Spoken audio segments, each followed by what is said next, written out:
Formalmente bienvenidos, muy buenas noches. Tenemos una noche muy intensa. En medio de lo que de todas maneras está ocurriendo en la Argentina, que no es poca cosa y de lo cual vamos a estar hablando en minutos nada más.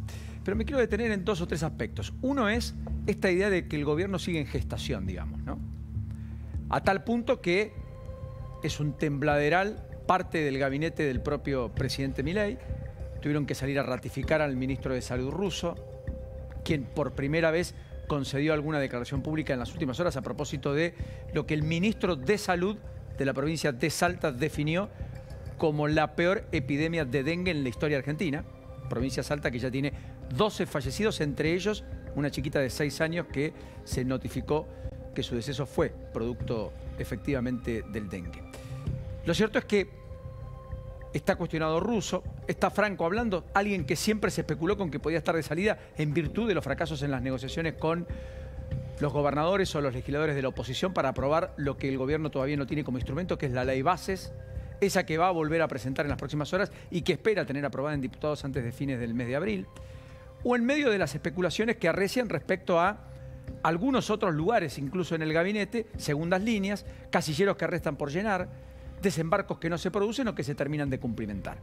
Bueno, la nota del día la dio la subsecretaria de Trabajo en medio de lo que ocurre en el Ministerio de Trabajo, los planteos de los estatales básicamente vinculados a los despidos en distintas áreas, también en el Ministerio de Trabajo, o Secretaría actualmente.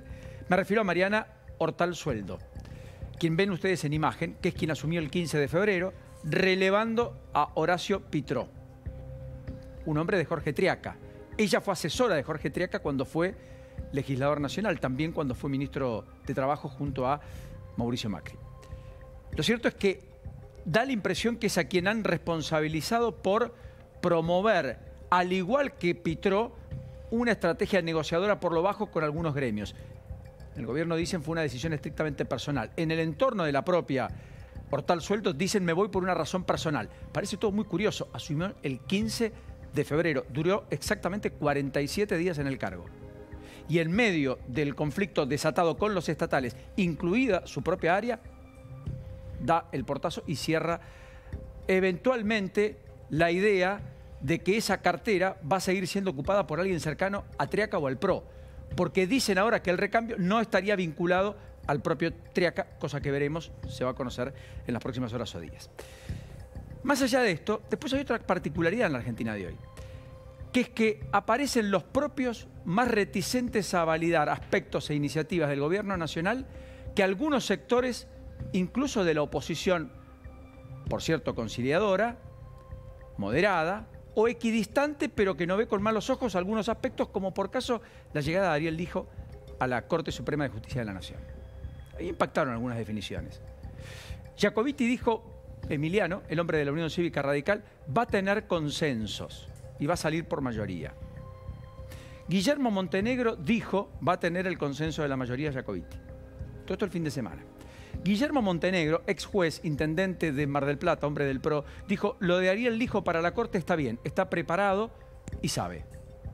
Casi en línea con lo que viene diciendo Mariano Cunio Libarona, que es el ministro de Defensa, el ministro de Justicia y el hombre que está respaldando naturalmente el desembarco del Lijo en la Corte, que se supone el Senado va a trabajar y empezar a trabajar su pliego en las próximas semanas.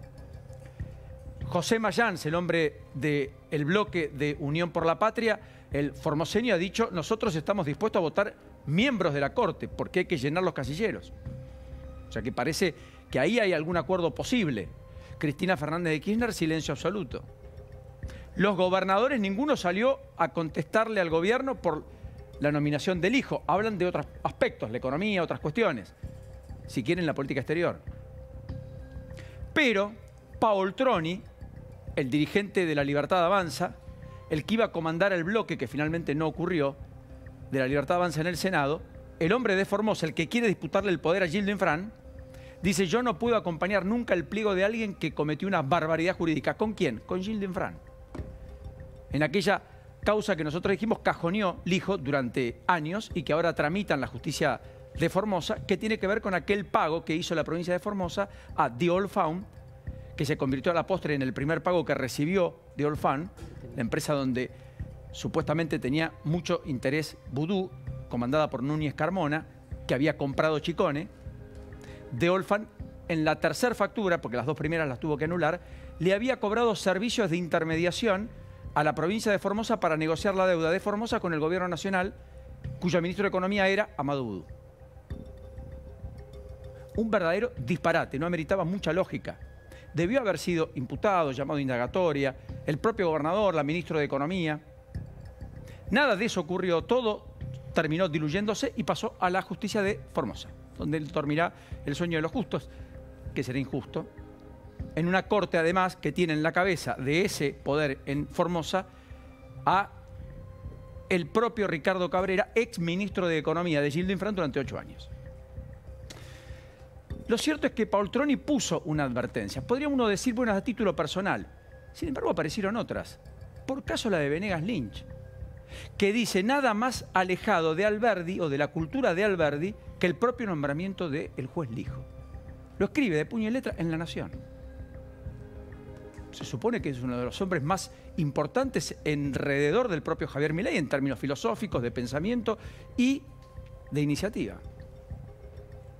Es curioso, pero mientras el PRO, el radicalismo, nadie saca los pies del plato y la mayoría parece consentir, no la coalición cívica, no otros sectores de la oposición del otrora Juntos por el Cambio, parecen consentir, en la Libertad Avanza le ponen reparo al desembarco del Hijo. El hombre de enorme consenso en los tribunales, el hombre de la justicia, hombre más vinculado a la casta que otra cosa, si uno hablase de casta en virtud de que hace más de 20 años que ocupa un cargo en Comodoro Pi, de juez federal, y que además está subrogando muchos juzgados, vale la pena decir. Y el último punto, o dos puntos finales. Después vamos a meternos de lleno con Barrio Nuevo, en todo caso lo dejamos para dentro un ratito, porque hoy reapareció en escena, y apareció en escena en una foto no menor con el presidente de la Federación Hotelera Gastronómica de la República Argentina, Fernando Desbot, hablando en conjunto, empresarios y sindicalistas, de la crisis que atraviesa el sector turismo. Después de un fin de semana que Came dijo fue récord y sin previaje. Después vamos a meternos de lleno en eso porque lo de Barrio Nuevo hoy, esta es la imagen, en la conferencia de prensa conjunta, insisto, empresarios y dirigentes sindicales, está mostrando algo más. Me da la impresión, el hombre que primero se acercó a Milei y después se replegó y que hoy aparece como más contestatario y más duro. Dijo, la Argentina está viviendo una pandemia sin virus, a propósito de la gestión de Milei, que dice entró en un callejón sin salida. Me pareció demasiado fuerte en el día en el que la CGT definió que va a ir a medidas de fuerza, que veremos si es un paro general o no. Parecería que esa idea no va a prosperar, pero sí una gran movilización el 1 de mayo, cosa que van a resolver el jueves próximo en la sede de la CGT Sopar. Y el último tema es la economía, porque todo el mundo dice que la economía funciona. Bueno, la economía funciona muy bien, no tan bien. El gobierno dice, baja la inflación, no hay duda. Después veremos si está en 10, en 11 o en 12. Pero está bajando, sí, en niveles todavía muy altos, recontra altos.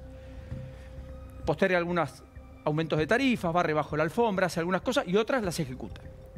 Como por caso, la motosierra, el ajuste en las cuentas públicas también pasa por un recorte del gasto. Ahora, cuidado con la idea del superávit fiscal.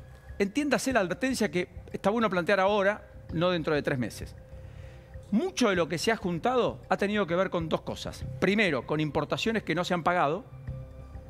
Hay más de 9.000 millones de deuda que se acumuló en los últimos 3 meses con importadores de importaciones que se hicieron bajo el gobierno de Javier Milei, importaciones que ya no se pagaban antes, y más allá del BOPREAL. Y lo segundo, porque no se giró plata para la energía. De hecho, no se giraron en los primeros 3 meses casi 2.000 millones de dólares a las empresas. Mucha plata. Pero son pagos que no pueden no hacerse indefinidamente, tienen que ejecutarse. Más allá de que quieran compensarse parcialmente, liberando tarifa y por lo tanto pagándola el conjunto de los ciudadanos. Y no tanto en subsidios por parte del Estado. Y ese es un gráfico que en un ratito vamos a compartir porque es muy fuerte. Y el otro gráfico que muestra este problema es el gráfico respecto a la recaudación que se conoció en el día de hoy. Porque la recaudación está cayendo en términos reales y según algunos informes, el IERAL entre otros, o el IARAF, si se quiere, estaríamos en la recaudación más baja de los últimos 9 años para el primer trimestre del año. La más baja en los últimos 9 años, en términos reales. Y eso da cuenta de una caída fuerte en el nivel de actividad que arrastra a una caída en los niveles de ingresos, que solo son compensados parcialmente por impuestos distorsivos como el impuesto país, que recaudó más de 600.000 millones de pesos en marzo. Más de 600.000 millones de pesos en marzo. Impuesto país que dejaría de regir si uno saca el cepo, que es ese famoso 17,5% o 7,5% mejor dicho, que se le cobra a todo producto que importa a la Argentina en una base imponible que fue ampliada además por la propia gestión Milei. O sea que efectivamente acá tenemos una película que empieza a observarse, que ya no es todo lo venturosa que la foto estática parecería estar marcando. Bueno, bienvenido formalmente a todos. Muy buenas noches. Bienvenida, Débora. ¿Cómo estamos? Buenas noches, buenas noches. Un poco